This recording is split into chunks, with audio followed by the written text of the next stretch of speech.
Welcome back to my channel. എല്ലാവർക്കും hobby teaching വേൾഡിന്റെ പുതിയതിലേക്ക് സ്വാഗതം. അപ്പോൾ ഇന്നത്തെ വീഡിയോ എന്ന് പറയുന്നത് നമ്മുടെ റിവിഷൻ ക്വസ്റ്റ്യൻസ് ആണ് നമ്മൾ ചെയ്യാൻ വേണ്ടിയിട്ട് പോകുന്നത്. ഫസ്റ്റ് ഒരു ആക്ടിവിറ്റി നോക്കാം, 5th സ്റ്റാൻഡേർഡിലാണ് കേട്ടോ. അപ്പോൾ നോക്കാം, അടുത്ത നാളത്തെ ക്ലാസ്സിൽ നമ്മൾ എന്ത് ചെയ്യും, 6th ഇടും. അത് കഴിഞ്ഞിട്ടുള്ള ക്ലാസ്സിൽ നമ്മൾ 7th ഇടും. 3 ക്ലാസ്സുകളായിട്ട് നമ്മൾ 3 ദിവസം കൊണ്ട് 3 ക്ലാസ്സുകളായിട്ട് നമ്മൾ തീർക്കും. ഓക്കെ, അത്രേ ഉള്ളൂ. നെക്സ്റ്റ് നോക്കാം, ആക്ടിവിറ്റി ഫസ്റ്റ് ആണ് റീഡിങ് കോംപ്രഹെൻഷൻ. നിങ്ങൾക്ക് അറിയാമായിരിക്കും, 1ാം ക്ലാസ് മുതൽ നിങ്ങൾക്ക് ചോദിക്കുന്ന, 1ാം ക്ലാസ് മുതൽ 7ാം ക്ലാസ് വരെയുള്ള കുട്ടികൾക്ക് ചോദിക്കുന്ന ക്വസ്റ്റ്യൻ ആണ് റീഡിങ് കോംപ്രഹെൻഷൻ. അതായത് ഗദ്യമായ ഒരു സംഭവം, ഒരു പാസേജ് തരും. ആ പാസേജ് വായിച്ച് നിങ്ങൾ താഴെ തന്നിരിക്കുന്ന ക്വസ്റ്റ്യൻസിന് എന്ത് ചെയ്യുക, ആൻസർ ചെയ്യുക, അത്രേ ഉള്ളൂ. Read the following poem and answer the questions. അതായത് നിങ്ങൾ ഈ താഴെ തന്നിരിക്കുന്ന കവിത, പോമുകൾ മനസ്സിലാക്കി എടുക്കാൻ കുറച്ച് ബുദ്ധിമുട്ടുള്ള കാര്യമാണ്. എന്നിട്ട് അതിൻ്റെ താഴെ തന്നിരിക്കുന്ന ക്വസ്റ്റ്യൻസ് റിപ്ലൈ ചെയ്യണം, അതായത് ആൻസർ ചെയ്യണമെന്നാണ് നമ്മൾ പറയുന്നത്. ഇതൊരു കുട്ടി ഒരു പട്ടം പറക്കുന്ന ഒരു പോമാണ് കേട്ടോ. I flew my kite so high today, it danced and swayed, then flew away. The clouds were white, the breeze was light. My kite soared with joy and delight. It dipped and rose a tiny dot. I ran and laughed, I ran a lot. I held the string tight and leapt and felt so proud as it waved gently among the cloud. Okay, അപ്പം ഇവിടെ പറയുന്നത് അതായത് ഈ കവിതയുടെ main ആശയം എന്ന് പറയുന്നത്, ഒരു കൊച്ചുകുട്ടി ആ ഒരു പട്ടം പറത്തുവാണ്. അപ്പം അതിൻ്റെ അകത്ത് ആ കുട്ടി ഭയങ്കര സന്തോഷത്തോടെയാണ് പറത്തുന്നത്. ആ കുട്ടി അങ്ങോട്ട് വിടുന്നു, ആ കുട്ടി ഇങ്ങോട്ട് വിടുന്നു, ആ കുട്ടിക്ക് ഭയങ്കര സന്തോഷം. ഇതൊക്കെ തന്നെയാണ് ഇവിടെ പറയുന്നത്. ഓക്കെ, ഇനി ക്വസ്റ്റ്യൻസിൻ്റെ ആൻസർ ചെയ്യുമ്പോൾ നിങ്ങൾ ആ ക്വസ്റ്റ്യൻ നന്നായിട്ട് വായിക്കാം. അതുപോലെ തന്നെ നിങ്ങൾക്ക് 15 മിനിറ്റ് കൂൾ ഓഫ് ടൈം ഉണ്ടാവുമല്ലോ. ആ സമയത്ത് നിങ്ങൾ എന്ത് ചെയ്യാം, ഈ പാരഗ്രാഫും ആ ക്വസ്റ്റ്യൻ പേപ്പർ ഫുള്ള് നോക്കാം. അത് കഴിഞ്ഞിട്ട് നിങ്ങൾ എന്ത് ചെയ്യുക, ആ 15 മിനിറ്റിൽ 10 മിനിറ്റ് എടുത്ത് നിങ്ങൾ ആ ക്വസ്റ്റ്യൻ പേപ്പർ ഫുള്ള് നോക്കിയിട്ട് 5 മിനിറ്റ് ഈ കവിത നല്ലതുപോലെ വായിക്കണം. നല്ലതുപോലെ മീൻസ് അച്ചടിച്ച് തറവാക്കിയതുപോലെ നിങ്ങളുടെ മനസ്സിലിരുന്ന പോലെ വായിക്കണം. വായിച്ചതിന് ശേഷം മാത്രം എന്ത് ചെയ്യുക, ക്വസ്റ്റ്യൻ നോക്കാം, ഉത്തരം ചെയ്യാം. നിങ്ങൾക്കത് ക്വസ്റ്റ്യൻ പറഞ്ഞു തരും, മീനിങ് ഒക്കെ പറഞ്ഞു തരും. പക്ഷേ 7ലോട്ടോ 6ലോട്ടോ ഒക്കെ വരുമ്പോൾ നിങ്ങൾക്ക് ക്വസ്റ്റ്യൻ പറഞ്ഞു തരാനുള്ള ചാൻസ് വളരെ കുറവാണ്. അതായത് നിങ്ങൾ തന്നെ വായിച്ച് സ്വയം ഉത്തരം എഴുതേണ്ടി വരും. ഓക്കെ, അപ്പം എന്താണ്, നിങ്ങൾ ക്വസ്റ്റ്യൻ നന്നായിട്ട് വായിച്ചു നോക്കുക. നിങ്ങൾക്ക് ടീച്ചർമാർ വന്ന് പറഞ്ഞു തരുമ്പോൾ നിങ്ങൾ എന്ത് ചെയ്യുക, അത് ആൻസർ ചെയ്താൽ മതി. What did the speaker do with the KITE. അതായത് ആ സ്പീക്കർ ഒരു സ്പീക്കർ എന്താണ്, ഈ കവിത എഴുതിയ ആളിനെയാണ് ഇവിടെ എന്ത് ചെയ്യുന്നത്, സ്പീക്കർ എന്ന് പറയുന്നത്. ഓക്കെ, അല്ലാതെ ലൗഡ് സ്പീക്കർ പോലെ അങ്ങനെയല്ല. ഓക്കെ, നമ്മൾ സംസാരിക്കുന്ന സ്പീക്കർ അല്ല, പാട്ട് കേൾക്കുന്ന സ്പീക്കർ അല്ല സംസാരിക്കുന്നത്, സോറി. ഓക്കെ, അപ്പോൾ എന്താ നോക്കാം. അപ്പൊ ഈ ഒരു കവിത എഴുതിയ ആ ഒരു ആള്, ഈ ഒരു കവി, ഒരു പോയറ്റ് എന്താണ് പട്ടം കൊണ്ട് ചെയ്യുന്നത്, അതാണ് ഇവിടെ ചോദിച്ചിട്ടുള്ളത്. അതായത് ആ കുട്ടി എന്താണ് പട്ടം കൊണ്ട് ചെയ്യുന്നത്. അപ്പൊ എന്താണ്, painted it, flew it, gave it away, lost it. അതായത് ഇവിടെ 4 ഓപ്ഷൻസ് ഉണ്ട്. എന്താണ് കറക്റ്റ് ആൻസർ, ഫ്ലൂ ഇറ്റ്. അതായത് ഓപ്ഷൻ ബി ആണ് കറക്റ്റ്. ഓക്കെ, ഓപ്ഷൻ ബി ആണ് കറക്റ്റ് ആൻസർ എന്ന് പറയുന്നത്. ഒരു മിനിറ്റ് ഞാൻ ക്ഷമിച്ചോട്ടെ. ഓക്കെ, അപ്പൊ നോക്കിക്കോളാം, എന്താണ് ഇവിടെ ഓപ്ഷൻ ബി ആണ് കറക്റ്റ് ആൻസർ ആയിട്ട് വരുന്നത്. ഓക്കെ, അപ്പൊ ഓപ്ഷൻ ബി ആണ് കറക്റ്റ് ആൻസർ. നെക്സ്റ്റ് നോക്കാം, രണ്ടാമത്തെ ക്വസ്റ്റ്യൻ ആണ്, what was the weather like during the KITE flying. അതായത് ആ ഒരു പട്ടം പറന്നുകൊണ്ടിരുന്നപ്പോൾ ഉണ്ടായിരുന്ന ഒരു കാലാവസ്ഥ, വെദർ എന്താണ്, കാലാവസ്ഥ. Okay, rainy and windy, hot and stormy, cloud with a light breeze, snowy and cloudy. ഇതിൻ്റെ അകത്ത് ആ കവിതയുമായിട്ട് മാച്ച് ചെയ്തത് ഏതാ, cloudy with a light breeze അല്ലേ. അപ്പോൾ ഓപ്ഷൻ നമ്പർ സി ആണ് നമ്മുടെ കറക്റ്റ് ആൻസർ എന്ന് പറയുന്നത്. നെക്സ്റ്റ് നോക്കിക്കോളാം, what is the mood of a poem. പോയത്തിന്റെ ആ ഒരു എന്താ പറയാ, ആ കുട്ടിക്ക് ഉണ്ടാകുന്ന ആ ഒരു ഫീലിങ്സ് അതെന്താണെന്നാണ് ചോദിച്ചിരിക്കുന്നത് കേട്ടോ. എന്താണ് ഇവിടെ, ഹാപ്പി ആയിട്ടല്ലേ ആ കുട്ടി ഇതാക്കിയിരിക്കുന്നത്, സങ്കടപ്പെട്ടിട്ടാണോ, കരഞ്ഞോണ്ടാണോ, അല്ല ഹാപ്പി ആണ് അല്ലേ. അപ്പം ഇതിൻ്റെ അകത്ത് പ്രത്യേകിച്ച് ഓപ്ഷൻ ഒന്നുമില്ല, നിങ്ങൾക്ക് ഹാപ്പി എന്നൊക്കെ എഴുതിയാൽ മതി. ഓക്കെ, ഞാനിപ്പം ഓപ്ഷൻസ് ഒന്നും ഇടുന്നില്ല, വേണമെങ്കിൽ നമുക്ക് എ എന്ന് കൊടുക്കാം. ഓക്കെ, എ എന്ന് കിടക്കട്ടെ. ഓപ്ഷൻസ് ഒന്നും കൊടുത്തിട്ടില്ല കേട്ടോ ക്വസ്റ്റ്യനിൽ.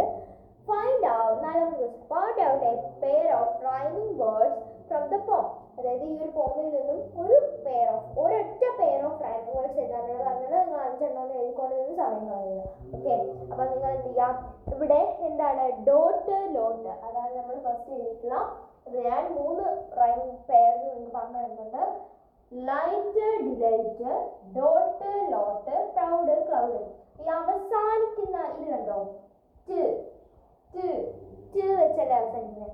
അതുപോലെ തന്നെ ആ ഒരു ഓട്ട് എന്ന് പറയുന്നത്, അതുപോലെ തന്നെ ഐറ്റ് എന്ന് പറയുന്നത്. നെക്സ്റ്റ് നോക്കാം, ഔട്ട് എന്ന് പറയുന്ന ആ ഒരു സൗണ്ട്. Okay, proud cloud. അങ്ങനെ ഇതിനാണ് നമ്മൾ റൈമിംഗ് വേർഡ്സ് എന്ന് പറയുന്നത്. അപ്പം ഇതിനൊന്നും ഞാൻ എ എന്ന് കൊടുക്കാം കേട്ടോ. ഓപ്ഷൻസ് ഇല്ലാത്തതിനാണ് നമ്മൾ എ എന്ന് കൊടുക്കുന്നത്. നെക്സ്റ്റ് നോക്കാം, find out the word that means happiness. Happiness എന്നുള്ളതിന്റെ ആ ഒരു വേർഡ് എന്താണ്, ആ ഒരു വേർഡ് ഈ കവിതയിൽ പറഞ്ഞിരിക്കുന്ന വേർഡ് എന്താണെന്നാണ് ചോദിച്ചിട്ടുള്ളത്. ജോയ് അല്ലേ, ഇവിടെ പറഞ്ഞിട്ടുണ്ട്. എന്താണ് my KITE soared with Joy and delight. Joy means happiness. Okay, അപ്പം ഹാപ്പിനെസ് എന്നാണ് ഇതിന്റെ അർത്ഥം. ഒന്നും മനസ്സിലാവില്ല, അതൊന്നും ഞാൻ എഴുതുന്നില്ല. ഓപ്ഷൻ വേണമെങ്കിൽ കുഴപ്പമില്ല. അപ്പോൾ ഒന്നും ഇല്ലാത്തതിന് ഏറ്റൊരു കുത്താണ് നമ്മൾ ഇട്ട് കൊടുക്കുന്നത്. നെക്സ്റ്റ് ആക്ടിവിറ്റി നോക്കാം. അപ്പോൾ ഇത്രയും ആൻസേഴ്സ് നിങ്ങൾ കറക്റ്റ് ആക്കി കഴിഞ്ഞ് കഴിഞ്ഞാൽ നിങ്ങൾക്ക് 5 മാർക്ക് സ്കോർ ചെയ്യാൻ പറ്റും. ഓക്കെ, നെക്സ്റ്റ് ആക്ടിവിറ്റി നോക്കാം. ഇതിൽ പാർട്ട് 1 പാർട്ട് 2 ആയിട്ട് ചെയ്യാനേ പറ്റുള്ളൂ കേട്ടോ. കാരണം 8 ആക്ടിവിറ്റീസും കൂടെ ഈ ഒരു വീഡിയോയിൽ ഉൾക്കൊള്ളിക്കാൻ കഴിയില്ല. അപ്പോൾ ഈ ഒരു ആക്ടിവിറ്റി കൂടെ പറഞ്ഞാൽ നമുക്ക് നിർത്താം. ഓക്കെ, എന്താ നോക്കിക്കോളാം. ആക്ടിവിറ്റി 2 എന്ന് പറയുന്നത് പിക്ചർ സ്റ്റോറിയാണ്. അതായത് ഇവിടെ ഒരു പിക്ചർ തന്നിട്ടുണ്ട്, നിങ്ങൾ എന്ത് ചെയ്യാം, ആ ഒരു സ്റ്റോറി ആൻസർ ചെയ്യാന്നുള്ളതാണ് നമ്മൾ ചെയ്യേണ്ടത്. ഓക്കെ,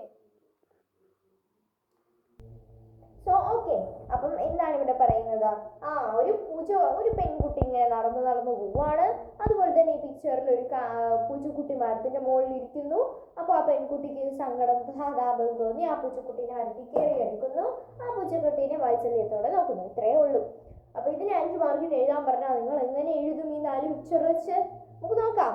അപ്പൊ 4 പിക്ചറിൽ ഒരു സെന്റൻസ്, ഒരു പിക്ചറിനെ നമ്മൾ 3 സെന്റൻസ് ആക്കി ഡിവൈഡ് ചെയ്തൊക്കെ എഴുതി കഴിഞ്ഞാൽ 5 മാർക്ക് ഉറപ്പിച്ചോ. നിങ്ങൾക്ക് ടീച്ചേഴ്സിൻ്റെയൊക്കെ പെറ്റായിട്ട് വളരാം.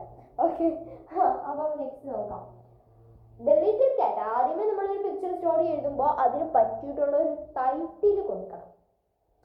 ടൈറ്റില് എനിക്കൊക്കെ എന്ന് പറയുമ്പോൾ ടൈറ്റിൽ കൊടുക്കണം. ആ സ്റ്റോറി മാത്രം എഴുതിയാൽ മതി. എന്നിട്ട് ബി പാർട്ട് ആയിട്ടുള്ള ക്വസ്റ്റ്യനിലായിരിക്കും write a suitable title for the story എന്ന് പറഞ്ഞിട്ട് വരുന്നത്. അപ്പോൾ അവിടെ നമുക്ക് 4 മാർക്കിന് ആ സ്റ്റോറിയും 1 മാർക്കിന് ആ ടൈറ്റിലും അങ്ങനെ മതി. ഇപ്പോൾ 5 മാർക്കിനാണ് സ്റ്റോറി ചോദിച്ചിരിക്കുന്നത്. ലിറ്റിൽ കാറ്റ് എന്ന് നമ്മൾ ഇത് കൊടുത്തു. ഇതിന് നമുക്ക് 1 മാർക്ക് കിട്ടും ടൈറ്റിൽ കൊടുത്തു കഴിഞ്ഞാൽ. Next, once there lived a cute little girl. എന്താണ് ഇവിടെ? മുമ്പ് ഒരിടത്ത് ഒരു കൊച്ചു പെൺകുട്ടി താമസിച്ചിട്ടുണ്ടായിരുന്നു. കൊച്ചു പെൺകുട്ടി താമസിച്ചിട്ടുണ്ടായിരുന്നു. Her name was Meera. നമുക്ക് മീര എന്ന് വിളിക്കാം. നമുക്ക് കൊച്ചു പെൺകുട്ടി എന്ന് പേരിടാം. ഓക്കെ, കൊച്ചു പെൺകുട്ടി.